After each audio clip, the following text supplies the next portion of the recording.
Hello, welcome friends to another episode of NTV Dialogues, 90 for 90 Global Voices series. Today, we have amongst us Dr. Susmita Chatterjee. As many of you may be knowing, she is a program lead for health economics, health systems science at the prestigious the George Institute for Global Health, India.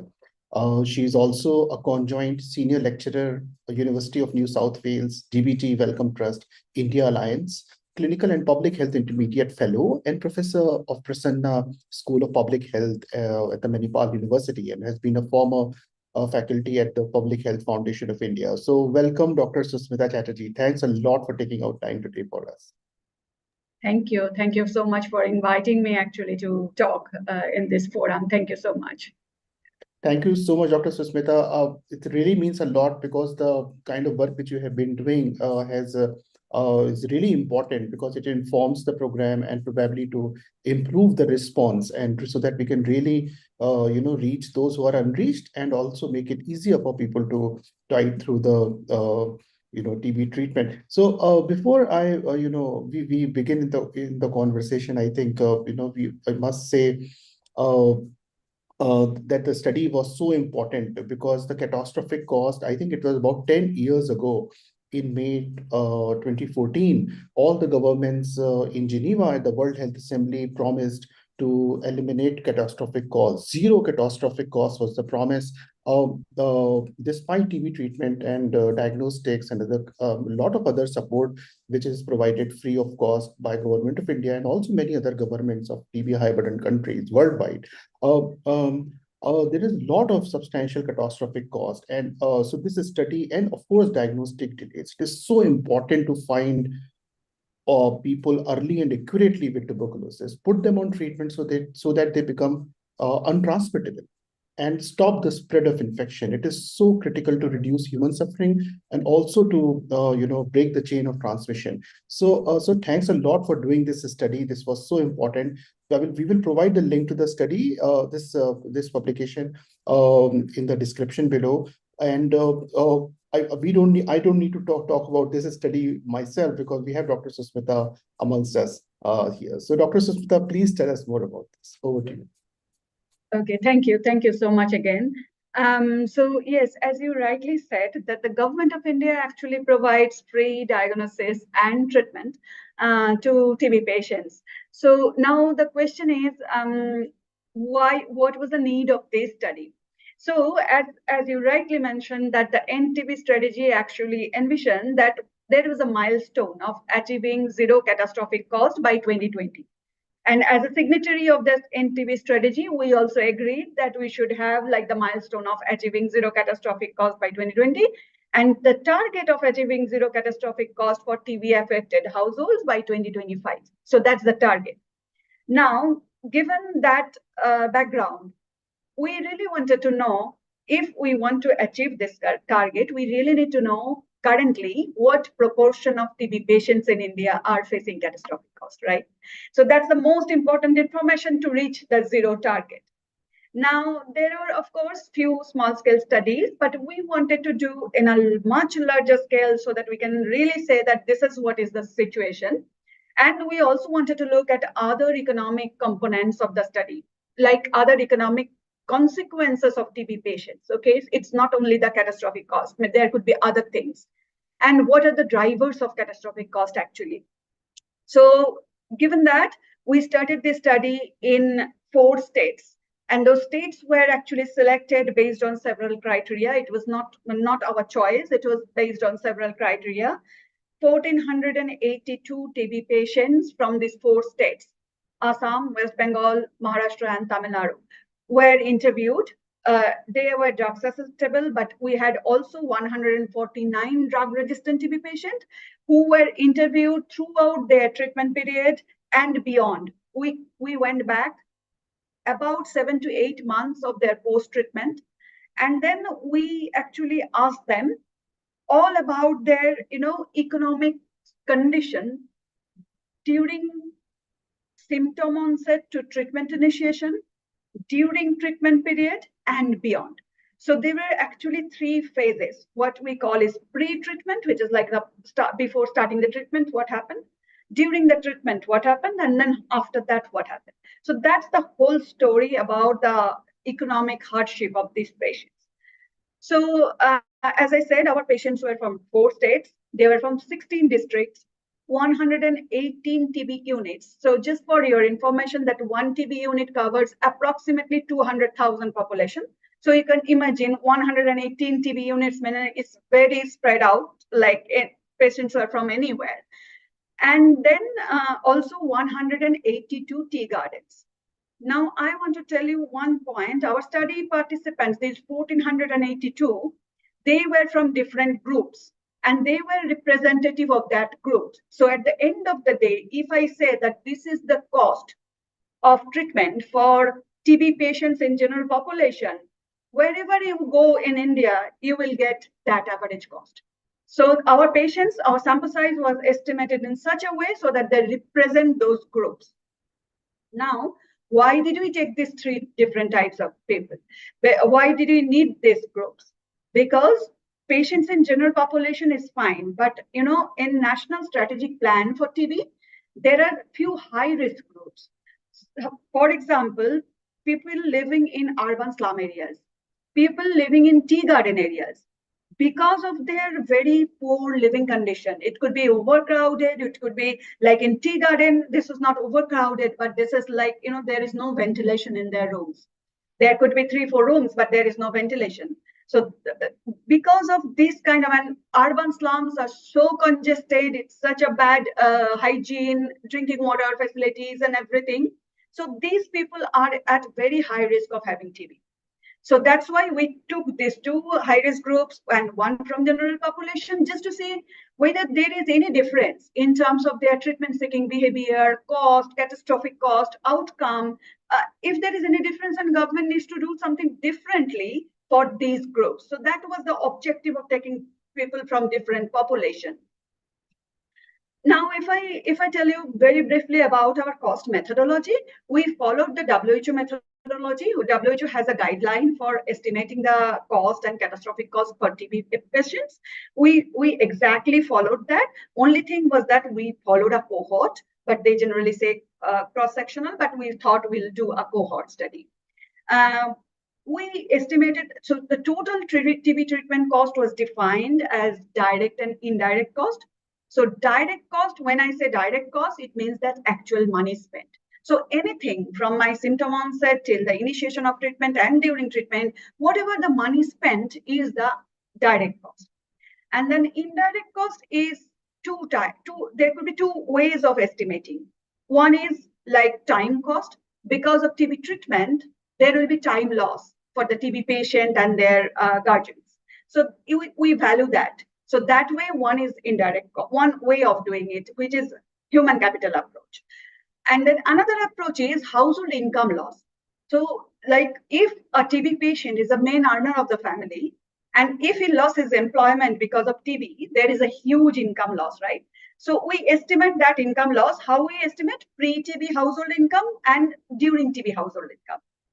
We estimate this way, and this is called output approach. So in this 2 approach, TB, so WHO guideline says that we should do both, but focus on output approach. We did both. And so that is how total treatment cost was calculated. And then catastrophic cost was calculated. The formula is that total cost, total TB treatment cost, if it is more than and equal to 20% of pre-TB annual household income, then it is catastrophic. So that was the methods of doing it. What we found is that the characteristics were very similar what we find in worldwide like TB patient. Those are mostly male and young and productive age group. So those were affected by TB. So that is very similar. But what we then found was that when someone has symptoms among our study participants, 72 to 75% of our study participants first went to a private clinic, to a private provider. When I say private provider, it means it could be private clinic, informal care, pharmacy, anything. They went there. Their first preference was that. There was a delay of 9 weeks from symptom onset to treatment initiation. acceptable delay is generally 4 weeks, but we are at 9 weeks at this point. Because of this delay, they spent money. You know what they did during this period? They did not ignore their symptom much. At least our participants, they ignored for 2 weeks. But the next 7 weeks, they actually roamed around. They made average 12 visits. That's the average. But then it can go, many patients had actually more than 20 visits before they were diagnosed with TB. So they were roaming around and spending money. Given all this, when I calculate our total cost using the time cost approach, which I say, time loss as the indirect cost, we found that the total treatment cost ranged from 30,000 to 32,000. Okay, that's the time cost approach. But the point is that 58 to 59% of that cost was actually direct cost. That is the money spent. That is the most important point. It's not the time spent, it's the money spent. Next, when we look at the output approach, that is the income loss, then it ranged from 30,000 to 61,000. And you can imagine that this clearly said that there is huge unemployment and income loss because of TB, because that's the way we calculated this income loss, that total cost of TB treatment, right? So, and another very important finding is that 58 to 59% of this cost is incurred during the pre-treatment phase. 30 to 61% of our study participants faced catastrophic cost. So we are far, far away from reaching zero catastrophic cost target. And again, half of them faced the catastrophic cost even before starting the treatment. So that's the whole story, what we found from our study. Yes. Yeah, thanks a lot for sharing these highlights and also taking us through the study. And it's so important. It is so shocking also. 9 weeks diagnostic delay. Imagine, and the number of visits, average visits, which you found like 12 visits at least. Like, this is really amazing. So you also mentioned that there were drug-resistant TB cases also, 149, I guess, or something. So 149. Right. And so were there any differences between catastrophic cause, diagnostic delays between, did you look at that? Please, can you put that? Yeah. Of course, we looked at that. So the diagnostic delay, if I say, it is 14 weeks for the drug-resistant TB. Because we can imagine that, because they require a lot more tests to figure out that they have drug-resistant TB, right? So that's why the delay is now 14 weeks. And when I looked at the catastrophic cost faced by them, 32%, like out of 149, 32% faced catastrophic cost before starting the treatment. So that was the situation. So it's really shocking, and yeah. Yeah, so true. And also this, one of the things which really resonated with with what we have been talking to people with TB, people who have successfully or completed the treatment or are going through the treatment in India and many other countries. One of the things which resonated, findings which resonated with us was, that the most of the cost was incurred before the correct and accurate diagnostics. Dr. Susmita, I still remember a very powerful interview of a person. She is still undergoing treatment for bone TB and lung TB and spinal TB, like all three combined, in Bangalore right now. So she said that she suffered, and it's already 2 years for therapy. And she said that she suffered more before accurate diagnosis was made, yes, than what she has suffered in the last 2 years. And she probably, let's hope and let's pray that she completes the cure and recovers fully. All our prayers and best of wishes for her. But her statement is, I just can't forget that, like not only her, but like so many people have said that they suffered so much more before, till the point they really got diagnosed and put on treatment. So like, it's like a lot of suffering, human suffering happens um, in the journey to get accurate and diagnosed. So your reflections, like how it is so important from public health point of view, from from even from a person point of view. So if I'm suffering from TB, it is important for me to get on the right diagnosis and right treatment so that to reduce human suffering. So just your reflections. Sure, we have also seen that. Like many of our 1482 TB patients, many and the drug resistant particularly, they had so much suffering before they were diagnosed with TB. They so my what we understood during this period, one point is clear that the community needs to be empowered. Empowered where, like, we asked few knowledge questions, TB related knowledge questions at the end of after the treatment completion interview. That is, we went back after 7-8 months of treatment completion, and then we asked few knowledge related questions of TB. And it was a shock to see that even after successfully completing TB treatment, over half of the patients did not know how can one get TB, how can one prevent TB. Where, and then that actually was shocking for us, because if you ask me about any disease, I may not know. But when I went through the disease, I'm cured with the disease. Still, I don't know how did I get this? What is this disease? What are the symptoms? So that actually, we started thinking about this community empowerment, about the knowledge. That is also acknowledged by WHO and then a national prevalence survey. They also showed that. The TB knowledge is very poor among the community.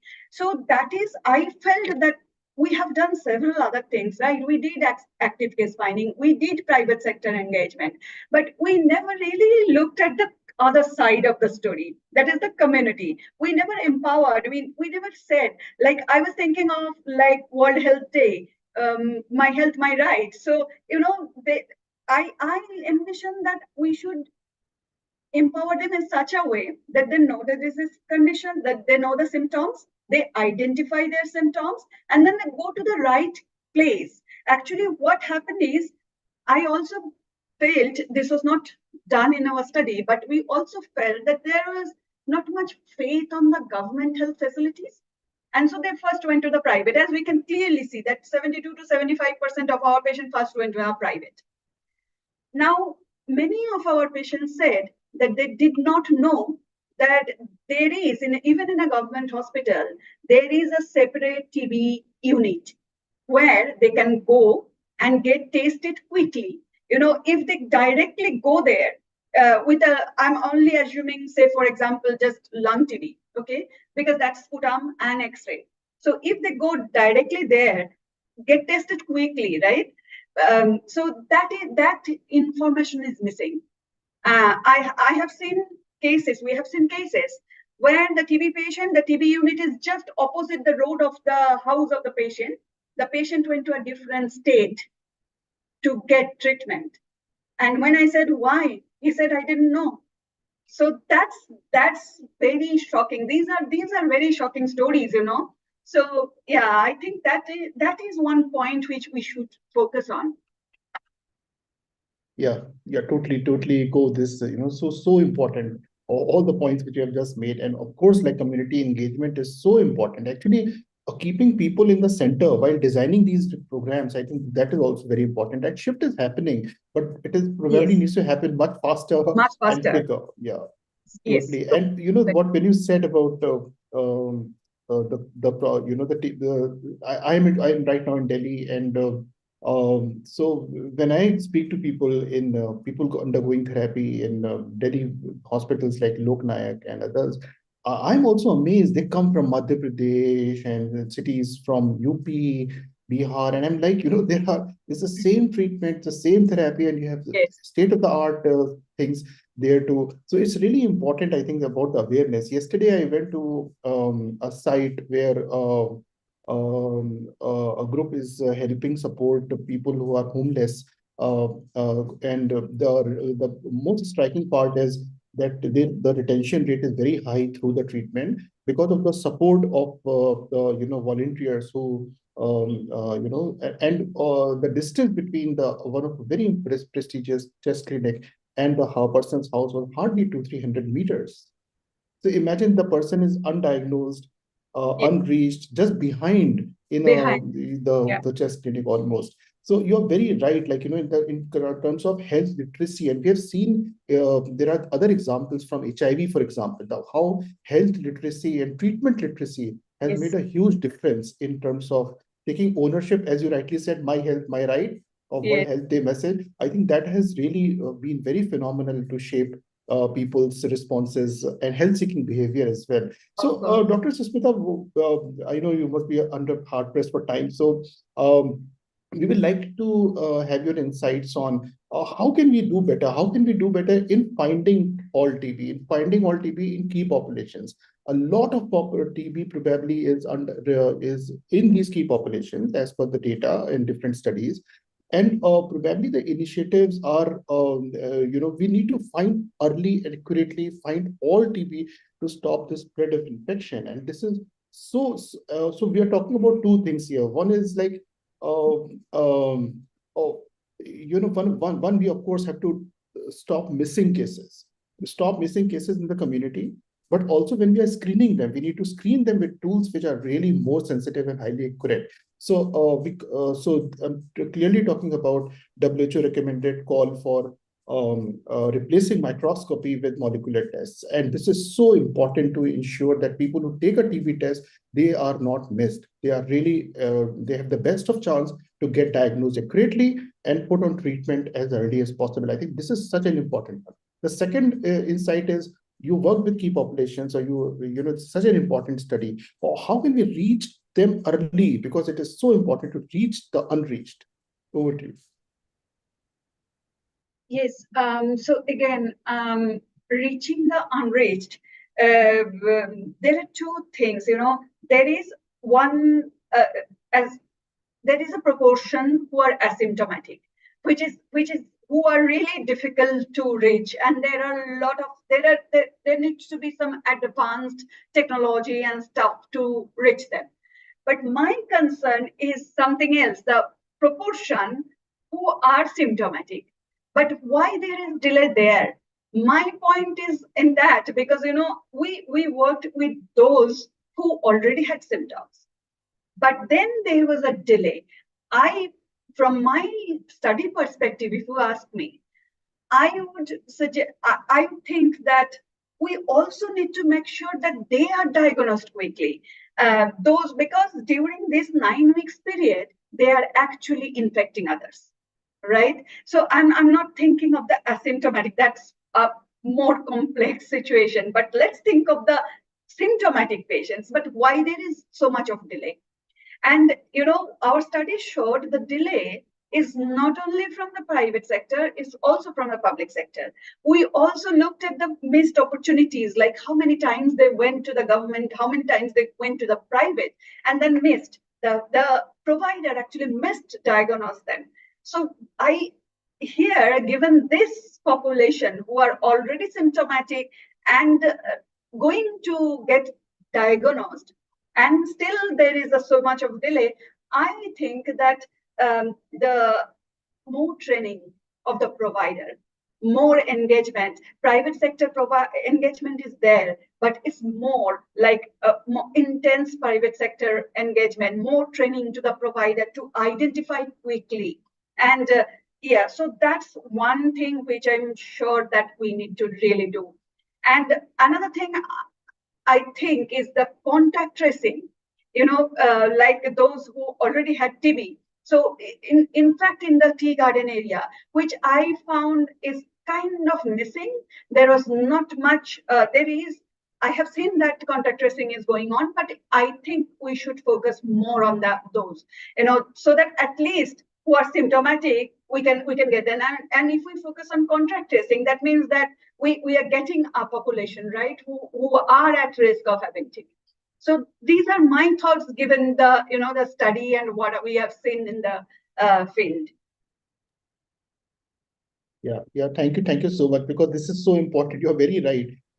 First of all, we cannot afford. This is so unacceptable. We cannot afford to miss those who have symptoms. They need to, of course, be put on treatment and care. They need the early diagnosis, and we need to look at those reasons which your study shines a spotlight on on how, on what, how we can do better in ensuring that those who have symptoms, they are at least diagnosed accurately and put on treatment and care. And of course, the barriers like catastrophic costs, etc., are need to be eliminated as quickly as possible.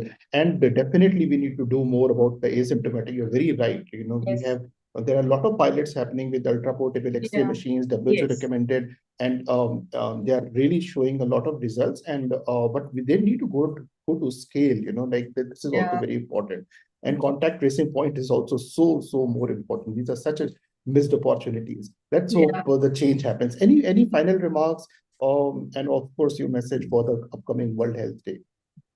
Uh, so one point which I think we did not talk about here more in detail is the unemployment and income loss, which we really found is an issue. Now, we have seen that the baseline unemployment rate before TB unemployment rate, and during TB it went up huge. Like unemployment rate was huge. Like it went up, you can say, from 10% to 67% of unemployment in the during treatment period. So 55% actually were unemployed during TB treatment. Okay, so now what to do with them? Like if they lost their income in such a way for months, say for 6 months, that means a huge loss. And to cope up with this situation, they borrowed, they sold their assets, they have done several things, took out their children from tuitions, from schools. They did so many other things to manage the situation. Now, one thing I would definitely we recommend that there should be a restructuring or protection of these patients from their unemployment, like protection of their livelihood is so much required for this, because many of these patients are unfortunately in the informal sector, right? Most of our labor force is most of the in the informal sector. Around patients are also like daily wage earners or something like that. So how can we protect them? So it's again right, and my health and my right, because i'm i i'm I am suffering from a disease, but now what about my livelihood? Who is going to support this livelihood? Because I'm not getting anything. So I was when we were disseminating our results, the tea garden doctors, managers, they were saying that there could be an opportunity, like pregnant women get 6 months of paid sick leave in the tea gardens. So, like, why don't a TB patient get that sick leave, paid sick leave? So these are, and then our patient said that those who are, say, vegetable vendor or the tea garden workers who pluck tea leaves, they cannot pluck their leaves, and they pluck their leaves, but they cannot carry this 20-25 kg on their back every day when they have TB. So restructuring of the employment status, not giving them that work, but there are a lot more work in the tea gardens. Why don't they give some other work, alternate job opportunity to these people so that their income is not lost, their livelihood is maintained? So this is another point which we really, really want to highlight and want to also ensure that if the pre-treatment phases cost can be covered by some way. I'm sure that because outpatient costs are not covered by any insurance program, right? But I'm assuming that that is huge for many diseases, including TB. So why not we think about this? So these are my final thoughts about our work, and we really want to make some changes here. Yeah, sure. Thank you so much. This is this is so important, and particularly the final remarks which you have just made.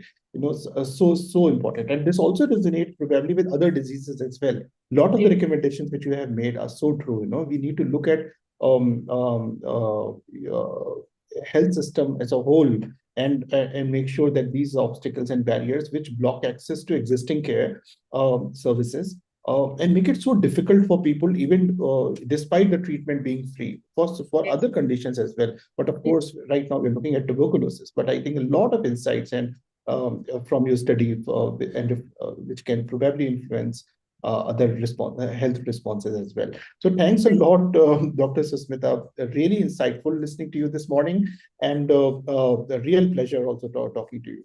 Thank you so much. Thanks a lot, and we really look forward to your study making a impact not only in India but also in other high burden countries. It is absolutely unacceptable in 2024 to have catastrophic costs, which was recognized 10 years ago by our governments to eliminate it, still being a barrier. The more action is definitely needed here. And of course, the other all other findings of the study, including diagnostic delays. No excuse for any kind of diagnostic delays if we are to end TB.